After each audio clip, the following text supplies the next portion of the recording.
All right, some breaking news just into us, everybody. A jury in New Mexico deciding social media giant Meta violated state law there in this landmark lawsuit over child sexual exploitation and user safety, ordering Meta to pay $375 million in damages. Meta saying in a new statement, quote, "We respectfully disagree with the verdict and will appeal. We work hard to keep people safe on our platforms and are clear about the challenges of identifying and removing bad actors or harmful content. We will continue to defend ourselves vigorously, and we remain confident in our record of protecting teens online."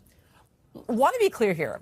This comes as a jury is also still deliberating in a separate trial against Meta and Google in California. And it has been 8 days so far of deliberation in that trial. Want to go now to Misty Marris, who's standing by for us on this. I mean, this was 7.5 hours of deliberation. We got 8 days in Los Angeles with a separate social media trial that could certainly set a lot of precedents when it comes to online usage of social media, right? And what is and is not okay, and what social media, for instance, platforms are responsible for in protecting their users. But with that, let's put that aside for a moment.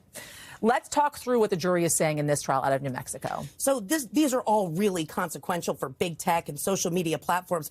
And it's really important to know the distinctions between these cases. So this was actually brought by the state of New Mexico through the Attorney General. And it's brought under a consumer frauds statute, which says you can't be deceptive and cause harm to consumers in the state. And the theory was, according to the Attorney General, that Meta, Instagram and Facebook were breeding grounds for sexual predators, and that they were willfully concealing these dangers from those consumers. The jury clearly agreeing and finding them liable. Again, this is civil, and to the tune of significant civil penalties, wow. which are $5,000 per violation. So that requires a showing of willful conduct, Yaz, which means that it was done purposefully for the point of maximizing profit. So what do you make of the deliberation factor in all this? 7.5 hours here, but we're looking at 8 days so far in the social media trial in LA. And what do you think is taking so long in Los Angeles? Well, so I think with this case, it was actually interesting. In New Mexico, there were tester cases. So there were fake profiles that were created by the Attorney General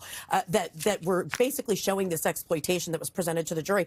In Los Angeles, it's a little bit more complicated because you have two companies, right? You have Meta, you have YouTube, and the jury has to deliberate as if it were two separate trials. So they have to go through the analysis for each defendant, make a determination about liability, and then make a determination about damages. And something very telling at the end of yesterday, the jury came back with a question asking for guidance from the judge, saying, we're not all agreeing on one particular defendant. So it looks like that's what they're back at it today, deliberating. And we're still waiting for that result. We certainly are. Don't get too far, Misty Marris, because you might come back for that at any moment. Misty Marris, for now, thank you. We thank you for watching. And remember, stay updated on breaking news and top stories on the NBC News app or watch live on our YouTube channel.